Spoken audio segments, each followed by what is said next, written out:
Hey guys, welcome back to LO Studios. I'm Green Tea Guns, and today we are doing our second episode for the LEGO Star Wars retrospective, whatever you want to call it. This is the Armored Assault Tank, otherwise known as the AAT. And yeah, let's go ahead and get into it.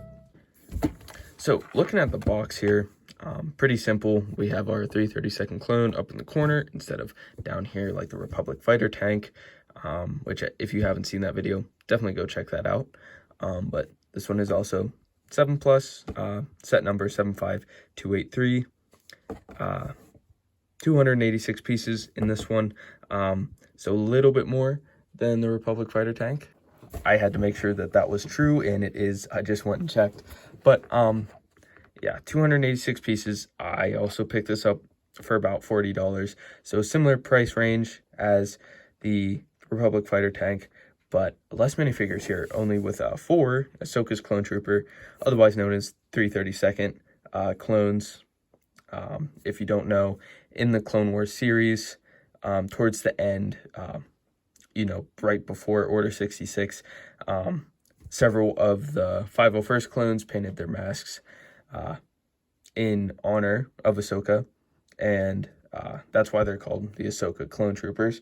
But it split up the 501st under her command, making them the 332nd. So we get one of those figures here. Would have been nice to get a second one, but you get what you get. And then we have 2 AAT drivers. One is only labeled as a regular battle droid, but they are the same exact figure. So they're both AAT drivers. But obviously you have the display here. Looks pretty nice. And then on the back, just a different display. You have a droid loading up one of the missiles there, which you can fire off. And then it just shows you that you can move several parts of that. So that's everything for the box. Let's go ahead and get into the set. So here we have the set all displayed. We have the figures there, which we're going to move up to the side. And we're just going to focus on the AAT itself. This is another one, like the Republic fighter tank, that a lot of people really just don't like. And again, I personally don't care. I think it still looks pretty cool. I know that they're definitely more accurate models. This one is pretty bad for accuracy, the cannon being too long, this top piece just being too wide. But personally, I really don't care. I still think it looks pretty cool, and yeah, it's still a nice looking model nonetheless, even if it's not accurate. So going over the features to this, obviously we have our missiles down there, which are fired by some a mechanism down here, which is on both sides, and you just push that down and it'll shoot them. So I'll go ahead and do that with one of them towards the box. You just take your thumb and shoot it across. And I actually like these ones a lot better than on the Republic fighter tank, just because they are kind of sorry about that. Just because they are disguised down there a lot better, and there's a mechanism that you can use to launch those off instead of just actually flicking the missile yourself. Up here we have the control area where you can stick a driver in. There are 2 control panels in there, so he can actually control it. And then this just folds in. Pretty nice. It looks really well, and it's not going to fall off or anything. On the sides, you have your cannons, or personnel cannons. A lot of people say that these should be flipped, which, I mean, you can. I mean, I think they look cool like this, but obviously you can do what you want with your set. If you want it to be flipped around so it's more accurate, then you can do that. But yeah, those can move pretty nicely, almost a complete range of motion, and they look pretty cool. Moving up, we have our turret area of the tank, and that has a full 360 motion, which is pretty nice.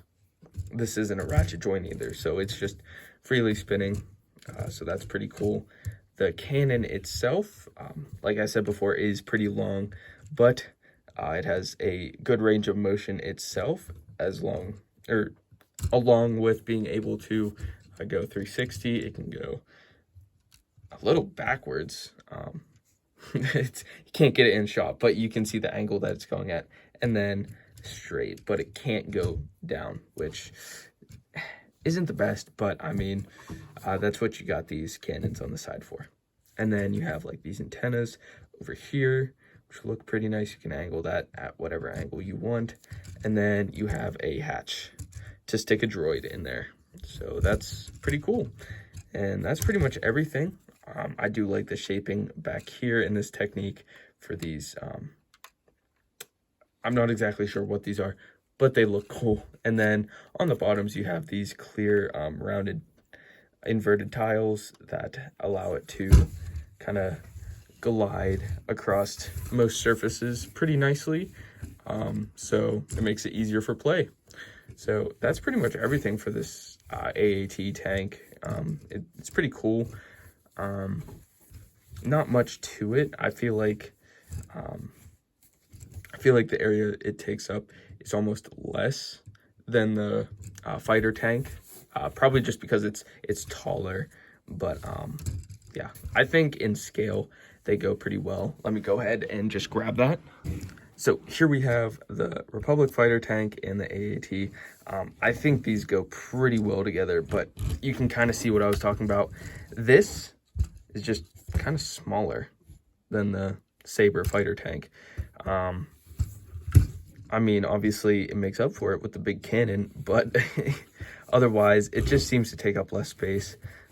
So that could be a pro or a con to certain people, but yeah, I just figured I'd put that out there. But either way, I do think these complement each other pretty nice if you were to put them in like a display together.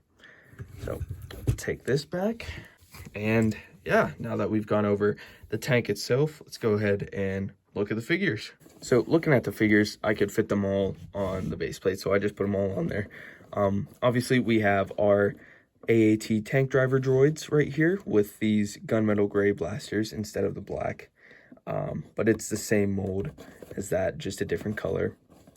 I do really like the markings on these guys. They almost look like Kashyyyk battle droids.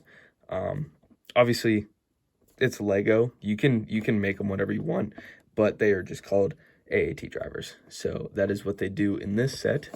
But they look pretty nice. Definitely add some variation to your droid army. And then here we have the Ahsoka Trooper, or the 332nd Trooper. Looks pretty nice. Pretty much same blue markings as most of the 501st figures. Just has that specialized helmet right there, which we can take a closer look at. As you can see, the print on there is pretty nice. There are a couple of spots that could be better, but for what it is, with Lego standards anymore, it's okay. You don't have those holes in the sides of the helmets like many people do not like, so that is a bonus for this. And yeah, definitely like this style up here with like the diamond shapes.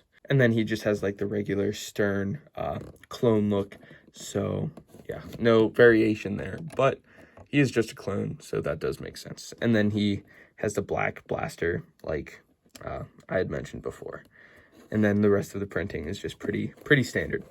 And then Ahsoka here is pretty nice. So Ahsoka is a very nice figure here.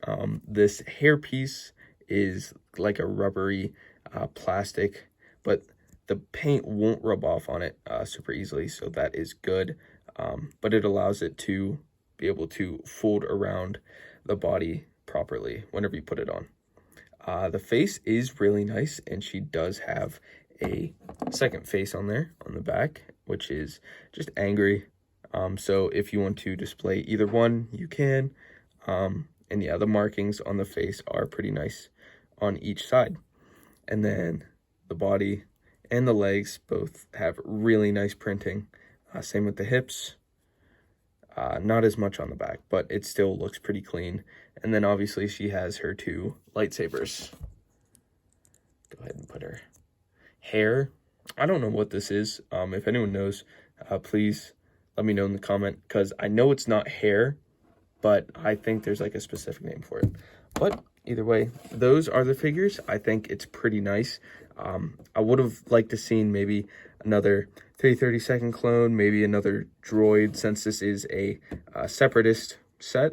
You know, it would make sense to give another droid, just because recently we haven't really been getting any separatist sets. But either way, I'm not complaining too much. I think this is a pretty good selection of minifigures. So overall, I think that the AAT set is pretty good. Maybe less, you know, less valuable than the Republic Fighter tank. You know, just the size of this could have been a little bit bigger. The proportions could have been made a lot better. Like older AATs did a better job on proportions, but I think it does have pretty good amount of features on it and play features. I think the figures are pretty nice, and you know, it's pretty decent set. Like it's definitely not A or B tier. Personally, I'd put it in a B tier, but I know how people feel about the inaccuracies of the tank, so it's decent is the best way to describe it. So anyways, that's everything for the AAT Armored Assault Tank set. If you guys want to go ahead and pick this up, it is still on Amazon for around $40, and you can find it on several sites at a similar price range. So I would definitely go pick that up before the price increases. But other than that, that's everything for this video. Make sure you like, subscribe, comment, hit that notification bell, and share with your friends if you want to. That's going to be everything for this video. Make sure you keep it electrified.